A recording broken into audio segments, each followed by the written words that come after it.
नमस्कार दर्शक बंधु शुभ सकाळ। आज हूँ 12 तारीख अगस्ट मास सोमवार। चलतु जाना देश विदेशर किसी बचा बचा गुरुत्वपूर्ण खबर। जदि आपण मैंने पर्यंत वीडियो को लाइक करना वीडियो को लाइक कर चैनल को सब्सक्राइब करी कमेंट माध्यम जनातु आपण मैंने आम वीडियो केम जिलूर देखुं। राशन कार्ड गल लोकों नाम किपर जोड़े आसतु जाना संपूर्ण वीडियो माध्यम कार्ड धारक बड़ अपडेट कार्ड रे केमिति जोड़े परिवार लोकों नाम ये जानी रखु जे आधार कार्ड पैन कार्ड एवं पासपोर्ट परी देश में कोटी कोटी लोकों राशन कार्ड एक गुरुत्वपूर्ण डॉक्यूमेंट साजिश से समय जो बेले केवल मागणा किंबा सब्सिडी युक्त राशन कार्ड नुहे सरकार योजना उत्तम लाभ पाइपर किपरि आपण माने आपनकर राशन कार्ड को परिवार सहित जोड़े यही संपूर्ण वीडियो जानीपारे। स्वाधीनता दिवस रे आसीबो सुभद्रा SOP।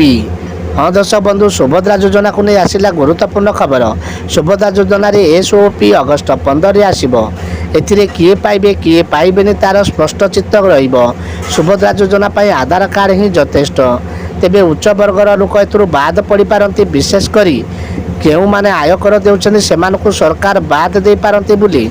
तेबे अगस्ट 15 रे SOP आसीबा परे सुभद्रा नै चित्र आउरी स्पष्ट हेबो बुली कहिसंती उपमुख्यमंत्री प्रभाती परिडा। पानीपागरु जहाँ सूचना मिलूँ आज कमिब 14 रु पुणी बढ़ वर्षा। आज कमिब वर्षा 14 रु पुणी बढ़ वर्षा। बीकानेर ठारू कंटा पर्यंत व्याप्त सुना सुना ट्रफ लाइन उत्तर पूर्व बंगोपसागर में पूर्व दक्षिण पूर्व दिग जाए सक्रिय रही। मौसुमी सक्रिय रही। यार प्रभाव में आगामी 3 दिन राज्य में विभिन्न स्थान में हालुकारु मध्यम धरण वर्षा संभावना रही। पीएम आवास को नहीं केन्द्र बड़ घोषणा देश में तैयारी हेब 3 कोटी घर ओडिशा को आसब केते जानी नियंतु। दर्शक बंधु विडंबनार विषय सरकारी उदासीनता जो एपर्यंत जी लोक पीएम आवास योजना घर मिली से लोक घर मिल पारि ना। राज्य में डबल इंजिन सरकार होगापर यही आशा बढ़ी जाइए। आउ जो प्रधानमंत्री आवास को नहीं बड़ घोषणा करते यही अणा आहरी बढ़ी जाइए।